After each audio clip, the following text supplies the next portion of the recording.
Hey guys, meteorologist Doug Heddy. I hope you had a fantastic weekend. Enjoying your Monday so far. Pretty nice day across the region. A little bit of a break from severe weather, which is great. What a crazy week last week. All the rain, showers, thunderstorms, had a couple tornadoes. Actually, a lot of tornadoes across Kansas, Oklahoma, Arkansas, Missouri. Here's what we're going to do today. When's our last freeze? We're going to talk about that. Everybody wants to know about the planting season. We're going to talk about when's our next chance for severe weather. So we're going to get into that on today's videos. Of course, Weather 2020 covering the 4-state weather area.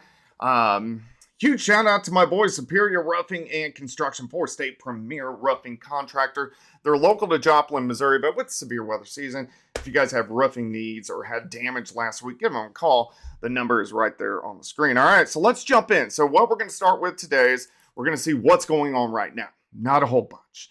Hot spot across the country, obviously, southeastern parts of the U.S. The entire central U.S. looks great. Here's our next storm system, which is building out across the Pacific Northwest. Is not really going to affect a lot of us. Overall, the week is looking pretty good across the region, which is great news. So let's go down the road just a bit. I'm going to pull out a little bit of raw data, and we're going to look at this. So I want to show you first off, this is the upper level flow. This is where we see storm energy. So you can see a storm system, Pacific Northwest, northwest flow, meaning the flow comes out of the northwest. Look at this little system off the coast of Florida, and then the bigger system in the Pacific Northwest. So I'm going to show you where we are in the cycling weather pattern. We're on a shorter cycle this year. It kind of varies from 39 to about 43 days. But look at this. So I'm going to have to move this here so you can see it. But again, see the little system off the coast of Florida. Next system building in the Pacific Northwest. So that is where we are at in really this year's cycling weather pattern. Now, I want to go down the road just a little bit because I want to show you when we start to see our next storm systems moving in that will give us severe weather. So let's go to about the 18th of April. So we have a couple systems that pass on by, and we're going to move to April 18th. So let me stop this right about here. I want you to notice something. See this upper level low right across the southwestern parts of the U.S. This is the system I think will bring us better chances for severe weather. So notice the low. Let's go to the cycling weather pattern, the LRC, which Gary Lezak and I and team have been developing for a long time. And we're going to move out to about, actually I want to go back on this one. Let's go back to March 8th. See this upper level low? So there's the upper level low that is moving in next Friday, April 18th. And then if we look at in the pattern, you can see that next storm system. So what this means is, yeah, we do have a couple storm systems which are going to be pushing through, but I don't see much in the way of severe weather chances for a good little lull. 7, 8, 9, 10 days, which is great. Let me take you to the end of this longer range model. So we're going to move all the way to April 23rd.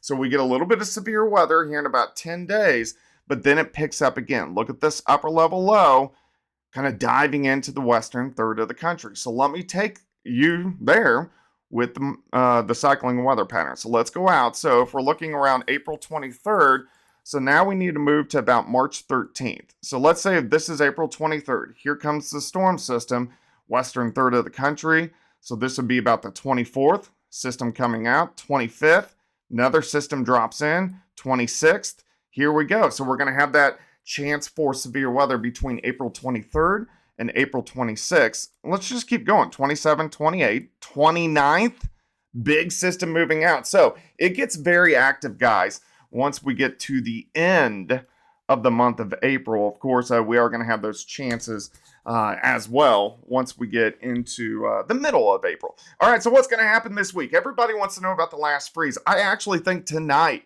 is going to be our coldest temperature that we see for the rest of the spring season, which is great. 31 Topeka, 33 Joplin, 39 Tulsa, 31 in West Plains. After this point in time, yeah, we may have a couple nights in the second half of April. We drop into the upper 30s. There could be a random frost, but we're done. I'm going to de-winterize the boat here. very soon. So we are pretty much done. Tuesday looks great. Look at this: 64 KC, 71 Tulsa, 58 in West Plains, 64 in Bentonville. Let's check out your Wednesday. Look at this little system. Slides across Great Lakes. It will give us some clouds. We may get a random shower in central Missouri. But look at the temperatures on Wednesday afternoon. We jump into the 70s for highs. All right, let's go down the road just a bit. Of course, we already talked about a little bit of severe weather, but so I can show you the upper level flow. Here's that weak system, Wednesday into Thursday. We stay in a northwest flow, meaning out of the northwest, keeping our temperatures in check. So, yeah, it's going to be a nice week. It's not going to be like warm, but it's going to be a nice week. Now, over the weekend, we have this system passing by the northern parts of the plains. We'll see if it may produce a shower or two on Sunday, but overall, pretty calm, going through next week until we hit our reload and our reset for severe weather. So overall, guys, just enjoy the nice weather this week. On these videos, we talk about all kinds of random topics. When the weather calms down a little bit, that's when I like to give you guys a little bit of long-range forecasting. So that means tomorrow on Tuesday's video, we'll go into the global predictor and we'll do some deep long-range forecasting. Hope you guys have a great day. Questions, comments, leave them below. Anything you want me to address, make sure you like and subscribe. Of course, that helps me out. And we'll chat soon.